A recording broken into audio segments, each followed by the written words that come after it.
Novel جذبوں کی تجارت، writer Asma سعید، episode number 53۔ جب حورین 2 کپ کافی کے پکڑے گارڈن کی طرف آ رہی تھی، آفاق کرسی سے اٹھنے ہی لگا تھا۔ جب اس نے سامنے سے حورین کو آتے دیکھا تو وہ وہیں پر دوبارہ کرسی پر بیٹھ گیا تھا۔ وہ حورین کا سامنا بھی نہیں کرنا چاہتا تھا، لیکن وہ اس کے سامنے سے اٹھ بھی نہیں سکتا تھا۔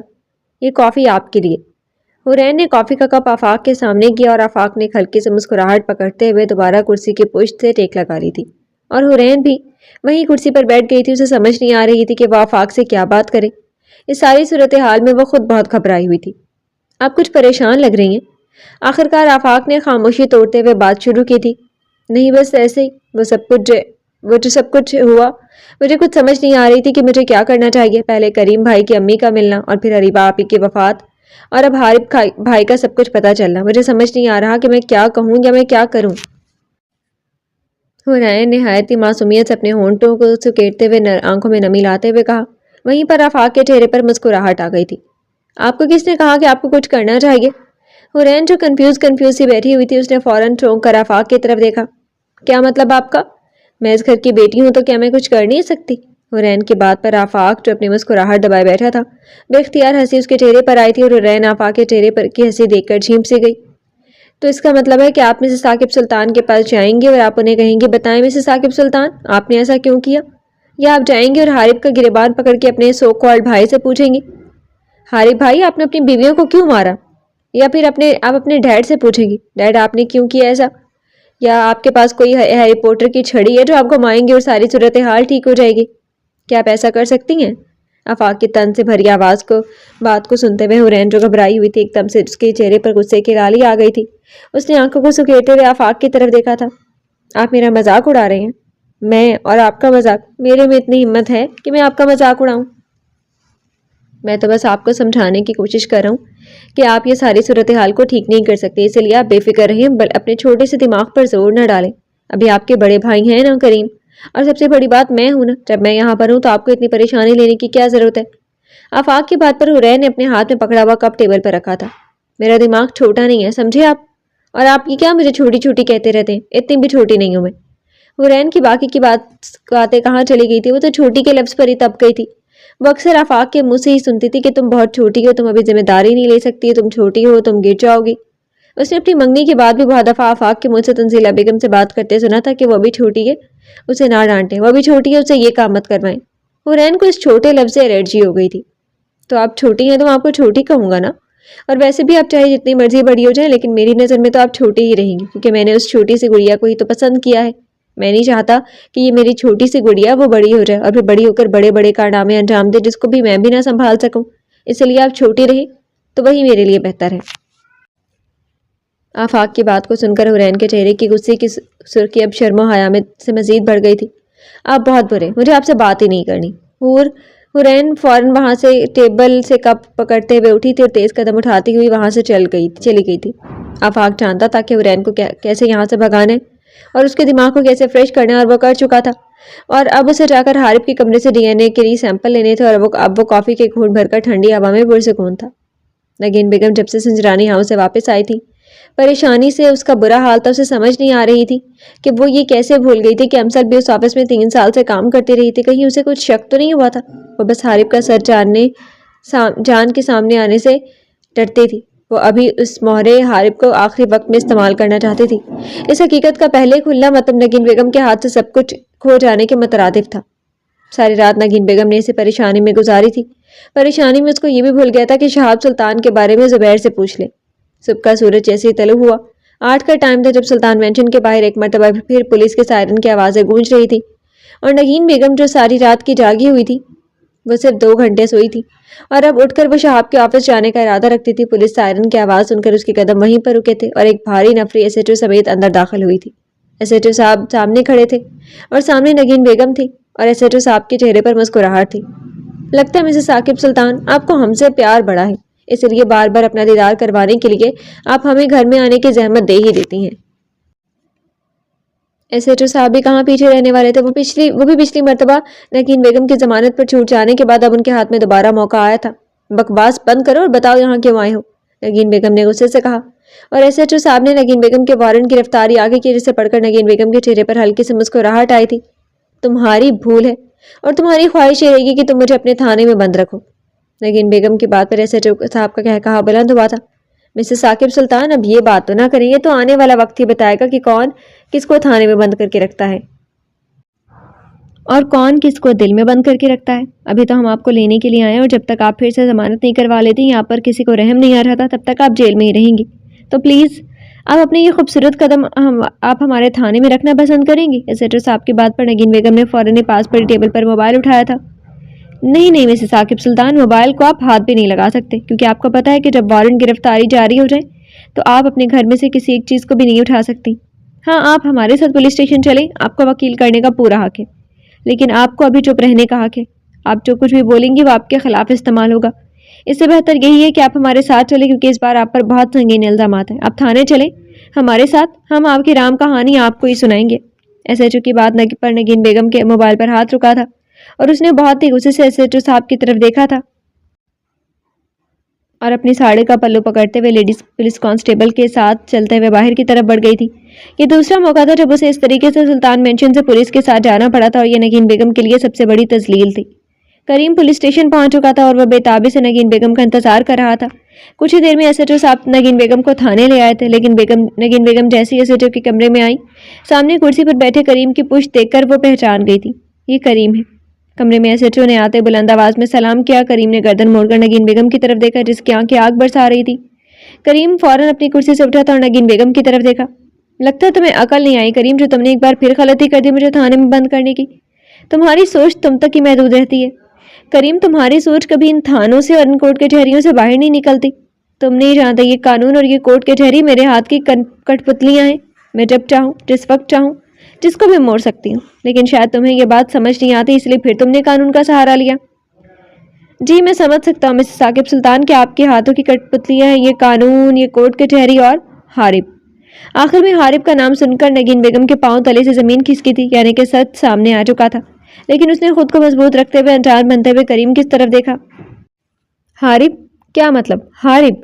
مجھے کیا لگے حارب سے میرا کیا لینا دینا؟ تم پاگل ہو گئے ہو جو بہکی بہکی باتیں کر رہے ہو؟ نگین بیگم کی آواز کی کپ کپاہٹ پر کریم پینٹ کے دونوں پاکٹ میں ہاتھ ڈالے نگین بیگم کے پاس آیا تھا اور ان کی آنکھوں میں دیکھا تھا۔ وہی حارب جس کے ساتھ آپ نے مل کر سنجرانی خاندان کو تباہ کرنے کا سوچا تھا، وہی حارب جس نے اپنی 3 بیویوں کو مارا تھا، وہی حارب جس نے اپنی ایجنسی کے ساتھ غداری کی تھی، اور وہی حارب جو آپ کا بیٹا ہے۔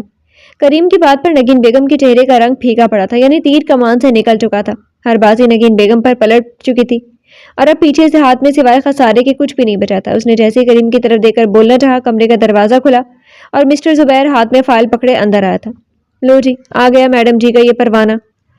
شمع جہاں پر ہو اور وہاں پر پروانہ نہ ہو، یہ نہیں ہو سکتا۔ ایس ایچ او صاحب نے منہ میں بڑبڑاتے زبیر کی طرف دیکھا۔ دیکھیے وکیل صاحب، اس بار آپ کی میڈم جی پر بہت سنگین الزام ہے، بچنے کی کوئی امید نہیں ہے۔ کوئی بھی ضمانت ہم لوگ قبول نہیں کریں گے، اس لیے آپ کا یہاں پر آنا فضول ہے۔ آپ اپنی میڈم کے لیے دال روٹی کا انتظام کریں، یا آپ کہتے ہیں تو ہم تھانے میں ان کے لیے دال روٹی کا انتظام کر لیتے ہیں، جو صحت کے لیے بہت اچھی ہوتی ہے۔ ایس ایچ او صاحب نے بڑے ہی لاپرواہ لہجے میں کہا تھا، اور وہیں مسٹر زبیر نے نگین بیگم کی طرف دیکھا جس کی رنگت زرد پڑی ہوئی تھی اور وہ کچھ بول نہیں رہی تھی۔ ان سب کی حالت کو اگنور کرتے ہوئے مسٹر زبیر نے اپنے قدم آگے بڑھایا تھا اور وہ فائل ایس ایچ او صاحب کے سامنے رکھی تھی۔ ایس ایچ او نے بڑی ہی لاپرواہی سے جب فائل کھولی تو اس کے چہرے پر حیرت تھی اور اس نے اپنے ایک آئیبرو کو اٹھاتے ہوئے اپنے ہونٹ کو کچلا تھا۔ وہ نہیں جانتا تھا کہ نگین بیگم کی اپروچ یہاں تک ہو سکتی ہے۔ وہ آج بھی ان کے ہاتھ سے مچھلی کی طرح پھسل گئی تھی۔ وہ پھر سے اسی پانی کے تالاب میں چلی گئی تھی جہاں پر اس کی حفاظت کرنے کے لیے بہت بڑے بڑے مگرمچھ بیٹھے ہوئے تھے۔ ایس ایچ او صاحب کو خاموش دیکھ کر کریم نے فوراً ایس ایچ او صاحب کے ہاتھ سے فائل پکڑی اور خود دیکھا تھا وہاں پر ضمانت کے پیپرز کے ساتھ آرڈرز تھے۔ آرڈر پیپر بھی تھا اور آرڈر کوئی ایسا ویسا نہیں تھا، بہت اوپر سے ہائی پروفائل لوگوں کا تھا جس کو انکار کرنا ایس ایچ او کے بس کی بات نہیں تھی۔ لیکن بیگم جب اپنے حواس کھو بیٹھی تھی، اس کا رنگ زرد پڑ گیا تھا اور اب فائل کو دیکھ کر کریم کا چہرہ پھیکا پڑا تھا۔ نگین بیگم نے یہ دیکھ کر اپنے آپ کو تھوڑا مضبوط کیا، 2 قدم آگے بڑھی تھی۔ نگین بیگم وہ عورت تھی جو ایک بازی پلٹ جانے پر اس کے ہاتھ میں دوسری بازی ہوتی تھی، اور اب بھی وہ اپنی ایک بازی ہار جانے کے بعد دوسرا پلان سوچ کر بیٹھی تھی۔ اس نے آگے قدم بڑھاتے ہوئے کریم کے ہاتھ سے فائل لی تھی۔ تم نے کیا سوچا تھا کہ تم مجھے اتنی آسانی سے قانون کے ذریعے پھانسی دلوا دو گے؟ تمہاری سوچ ہے کریم سنجرانی، میں وہ عورت نہیں ہوں جو تم جیسے کے ہاتھ میں آسانی سے آ جاؤ گی۔ نگین بیگم کو پہنچنے کے لیے تمہارے اندر بہت عقل ہونی چاہیے جو تمہارے اندر نہیں ہے۔ میں تمہیں کہا تھا نا، یہ قانون، یہ کورٹ کچہری میرے ہاتھ کی کٹ پتلیاں ہیں۔ میں جب چاہوں، جس وقت چاہوں، کسی کی رسی کھینچ سکتی ہوں اور کسی کی رسی ڈھیلی چھوڑ سکتی ہوں، لیکن تم نہیں مانے۔ اور اب تم نے اپنی آنکھوں سے دیکھ لیا. اور ہاں, کیا کہا تھا تم نے کہ میں نے حارب کے ساتھ یہ کیا وہ کیا, حارب میرا بیٹا ہے وغیرہ وغیرہ. تم بہت ابھی چھوٹے ہو کریم, تمہیں تو ابھی تک زندگی کی الجھنوں اور زندگی کی سازشوں کا علم بھی نہیں ہے. جب تم اس قابل ہو جاؤ گے نا کہ تم سمجھ سکو تو تب وقت تمہارے ہاتھ سے نکل جائے گا. لیکن بیگم کی بات سن کر کریم کے چہرے پر تنزیہ مسکراہٹ آئی تھی. اس نے ایس ایچ او صاحب کی طرف دیکھا تھا, پھر مسٹر زبیر کی طرف دیکھا, اور مسٹر زبیر کی طرف دیکھتے ہوئے اسے بڑا افسوس ہوا تھا کیونکہ اسے نے شہاب سلطان کو مارنے کی کوشش کی تھی, لیکن وہ اب خاموش تھا. اس نے نگین بیگم کی طرف دیکھتے ہوئے ہلکی سی مسکراہٹ چہرے پر لائی. ٹھیک کہا آپ نے مسز ثاقب سلطان, آپ کے ہاتھ میں ہر ایک کی رسی ہے, لیکن آپ یہ بھول گئی ہیں کہ آپ سے بڑی ایک ذات ہے جو اوپر بیٹھی ہے, جس کے ہاتھوں میں سب کی رسیاں ہیں. وہ اپنے بندوں کی رسی ڈھیلی چھوڑ دیتا ہے, اور جس کی ڈھیلی رسی چھوڑتا ہے وہ سمجھتا ہے کہ وہ بہت نیک ہے, اس کی رسی کبھی کھینچی نہیں جائے گی اور اس کا کبھی حساب کتاب نہیں ہوگا. لیکن وہ بھول جاتا ہے کہ اوپر بیٹھنے والے کا حساب کتاب بہت سخت ہے. وہ کسی چیز سے بے خبر نہیں, وہ باخبر رہتا ہے. اور آپ کی بھی رسی وہ بہت جلدی کھینچنے والا ہے, کیونکہ ظالم جتنا مرضی شاطر ہو وہ خدا کی نظروں سے کبھی بھی چھپ نہیں سکتا. اگر آپ سب کے لیے بہت سارے پلانز بنا کر بیٹھی ہیں تو اوپر بیٹھی ہوئی ذات بھی آپ کے لیے کوئی نہ کوئی پلان بنا کر رکھا ہوگا. اب یہ آنے والا وقت ہی بتائے گا کہ کس کے ہاتھ سے وقت نکلتا ہے اور کس کے ہاتھ میں وقت رہتا ہے. بس اب انتظار کریں کہ جب وہ پاک ساتھ آپ کی رسی کھینچے گی اور آپ کو مہلت بھی نہیں ملے گی کہ اپنی گناہوں سے توبہ کر سکیں. Best of luck Mrs Saqib Sultan, آپ نے جتنا کھیلنا تھا کھیل لیا. اب میں نے اپنا مقدمہ, اپنے پیاروں کا مقدمہ اپنے اللہ پاک کے ہاتھ میں دے دیا ہے, اور وہ بہت جلد آپ کے ساتھ انصاف کرے گا.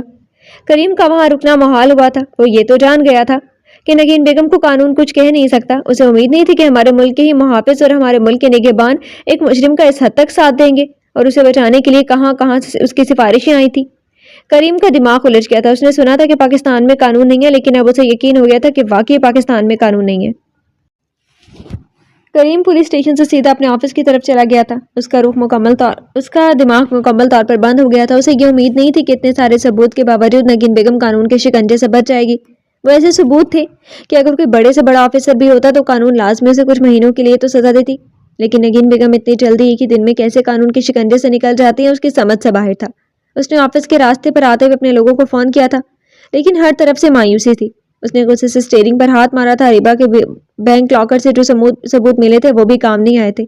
آخر کیوں ہمارے ملک میں ایسا ہے؟ کیوں ظالم گھومتا پھرتا اور مظلوم انصاف کے لیے در در کی ٹھوکریں کھاتا ہے؟ نگین بیگم ایک ایسی عورت تھی جو اپنے بچاؤ کے اقدامات ہمیشہ پہلے سے کرتی تھی, اور اس نے اپنے بچاؤ کے لیے اقدامات بھی اس دن صبح گھر سے نکلتے ہوئے کر لیے تھے اور کسی کو بھی نہیں بتایا تھا.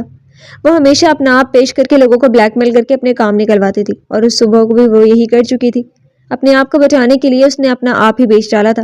اب وہ کسی صورت بھی پیچھے ہٹنے والی نہیں تھی. کریم جیسے اپنے آفس پہنچا, رضا جس کو کریم نے ایک دن پہلے اطلاع دے کر پاکستان بلایا تھا وہ کریم کے آفس میں پہلے سے موجود تھا. کریم جیسے ہی آفس میں داخل ہوئے تھے رضا کی طرف دیکھا اور رضا اپنی کرسی سے اٹھ گیا. کریم صاحب, مجھے بہت دکھ ہوا سن کر, جو بھی آپ کی فیملی کے ساتھ ہوا مجھے ہرگز امید نہیں تھی. رضا کی بات سنتے ہوئے بغیر کوئی جواب دیے کریم جا کر اپنی کرسی پر بیٹھ گیا تھا. حارب کا پتہ لگوا سکتے ہو تو بات کرو, کیونکہ یہاں پر میں افسوس اور تعزیت کے لیے نہیں تمہیں بلایا. میں صرف یہ جاننا چاہتا ہوں کہ حارب اس وقت کہاں ہے, اور جو حقیقت میں تمہیں بتانے والا ہوں وہ بھی ذرا غور سے سن لو کہ حارب ہی ڈیڈ کا بیٹا ہے بقول ڈیڈ کے, لیکن مجھے اس پر یقین نہیں ہے, تو اسی لیے میں چاہتا ہوں کہ حارب میرے سامنے آئے اور میں اس سے پوچھوں. کریم کی باتوں پر کریم کا لہجہ انتہائی سنجیدہ تھا, اور اس نے اپنی بات مکمل کرتے ہوئے ٹیبل پر اپنے دونوں ہاتھ رکھے اور دونوں ہاتھوں کی انگلی پیوست کرتے ہوئے رضا کی طرف دیکھا تھا. کریم صاحب, معذرت کے ساتھ, لیکن میں آپ کو کچھ بتانا چاہتا ہوں, کچھ کہنا چاہتا ہوں. اگر آپ اس کو سمجھے تو زیادہ بہتر رہے گا. رضا کی باتوں پر کریم نے اس بات میں سر ہلایا تھا. ہاں بولو, میں سن رہا ہوں. کریم صاحب, حارب اندھیرے کا بندہ ہے, اور جو اندھیرے کا بندہ ہوتا ہے اسے ڈھونڈنا بہت مشکل ہوتا ہے. آپ اگر اب مجھے نہ بھی کہتے تو مجھے کوئی سراغ ملتا تو میں آپ کو اب تک بتا چکا ہوتا, لیکن معذرت کے ساتھ میں آپ کی اجازت کے بغیر ہی تب سے ڈھونڈنے پر لگا ہوں جب سے مجھے یہ پتا چلا کہ حارب نے ہی آپ کا اٹلی میں ایکسیڈنٹ کروایا تھا. میں تب سے کوششوں میں ہوں, لیکن مجھے بہت ہی نا امیدی مایوسی ہوئی ہے, کیونکہ حارب کا جو بھی نمبر میرے ہاتھ میں ہوتا اس لوکیشن پہ میں اپنے بندوں کو بھیجتا اور وہاں پر مجھے کچھ نہ ملتا. اگر آدھے گھنٹے میں مجھے اس کا ایک نمبر ملتا ہے تو آدھے گھنٹے بعد دوسرے نمبر پر بھی وہ موجود نہ ہوتا. اس پہ ہاتھ ڈالنا ہم جیسے لوگوں کی بس کی بات نہیں ہے. میں سمجھتا تھا کہ میں نے دنیا دیکھی اور میں نے دنیا کے ہر ایک بندے کو اپنی آنکھوں کے سامنے رکھا ہے, لیکن حارب اندھیرے کا بندہ ہے. وہ کسی کی کھلی آنکھوں کے سامنے بھی نظر نہیں آتا اور نہ ہی آنکھیں کھول کر نظر آتا ہے. اس لیے بہتر یہی ہے کہ آپ اس کو اس کے طریقے سے ڈھونڈیں. کیا مطلب تمہاری بات کا؟ کریم رضا کی بات سن کر سمجھ تو گیا تھا, کیونکہ حارب نے جو طریقے امثل کے وقت استعمال کیے تھے وہ تو ایک چھوٹا سا کام تھا حارب کے نزدیک, اور حارب کا خود کو چھپانا اس کے لیے کوئی مشکل کام نہیں تھا. اسے 4 راستے آتے تھے اور وہی 4 راستے وہ اپنے لیے استعمال کر رہا تھا. کریم صاحب آپ حارب کے جانے والوں کے نزدیک رہیں, ان کو اعتماد ملے, وہ یقیناً ان میں سے کسی نہ کسی سے بات ضرور کرتا ہوگا یا کرنے کی کوشش کرے گا, اور بس آپ کو اس کے تھرو حارب تک پہنچ سکتے ہیں آپ, نہیں تو آپ نہیں پہنچ سکتے. میں آج آیا ہوں پاکستان, میں اب ایسے ہی کوشش کروں گا, لیکن مجھے آپ کی مدد چاہیے ہوگی. مجھے آپ کے تمام گھر والوں کی فون ریکارڈنگ لائن پر لینا ہوگی اگر آپ کی اجازت ہو تو. رضا کی بات پر کریم نے تھوڑا سوچا تھا. ٹھیک ہے, تم اپنا کام کرو, لیکن امسل کے موبائل کے علاوہ تم سبھی کے موبائل کو ریکارڈنگ لائن پر ڈال سکتے ہو, اور مجھے جلد سے جلد حارب کا بتاؤ. کریم کی بات پر رضا نے حیرت سے کریم کی طرف دیکھا تھا کہ آخر امسل کا موبائل کیوں نہیں ریکارڈنگ لائن پر ڈال سکتے, وہ بھی اہم وجہ تھی. لیکن وہ یہ اعتراض کرنے کی ہمت نہیں رکھ سکتا تھا. اور رضا, ایک کام تم نے شام تک کرنا ہے, کریم نے کہتے ساتھ ہی رضا کو بتانا شروع کر دیا تھا. رضا کا دماغ الجھن کا شکار ہو رہا تھا. آخر سنجرانی فیملی میں چل کیا رہا تھا, لیکن آخر اسے آرڈر ماننا تھا. کریم کو آرڈر ملتے ہی رضا وہاں سے اٹھ کر چلا گیا تھا, اور کریم کرسی کی پشت پر ٹیک لگا کر بیٹھ گیا تھا. وقت گزر رہا تھا, گھڑی کی ٹک ٹک وقت گزر رہی تھی اور کریم کو بے چین کر رہی تھی. اس نے آفاق کو جو کام دیا تھا اس کو بےتابی سے انتظار تھا, اور آفاق کو کام دینے کا مطلب تھا کہ جو کام ایک دن میں ہونا تھا وہ کچھ گھنٹوں میں ہونا تھا. اور جیسے ہی گھڑی نے 2 کا ہندسہ بجایا تھا, کریم کے آفس کا دروازہ کھلا اور آفاق اندر داخل ہوا تھا. کریم نے فوراً دروازے کی طرف دیکھا. آفاق کے چہرے پر کوئی تاثرات نہیں تھے, نہ خوشی کے, نہ غمی کے, نہ حیرت کے, نہ پریشانی کے, نہ بے چینی کے. وہ آہستہ آہستہ چلتا ہوا کریم کے پاس آیا تھا اور کرسی پر بیٹھ گیا تھا. ایک کپ کافی کا پلا دو یار, بہت خواری کے ساتھ میں نے یہ کام کیا ہے. آفاق نے اپنی ٹائی کی نوٹ ڈھیلی کرتے ہوئے اب کریم کی طرف دیکھا تھا. کریم کے چہرے کی بے چینی فاسد تھی جسے آفاق نظر انداز کر گیا تھا. تمہیں اس ٹائم پر چائے سوچ رہی ہے, تم کہتے ہو تو تمہیں لنچ نہ کروا دوں.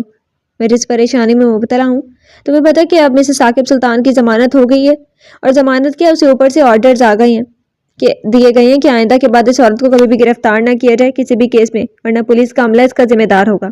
اور میرے لیے یہ حیرت کا جھٹکا ہے کہ مسز ثاقب سلطان یہاں تک کیسے جاتی ہیں, کیونکہ وہ نگین میڈم ہے. اور نگین کا مطلب یہ ہے ہیرا ہوتا ہے, شاہی ہیرا, اور جس کے پاس وہ ہیرا چلا جائے وہ ہیرے کی چمک دوسروں کی آنکھیں چندھیا جاتی ہے, اور پھر وہ لالچ میں آ جاتا ہے. بات کو تم سمجھ رہے ہو نا, وہ اسی لیے بچ جاتی ہیں.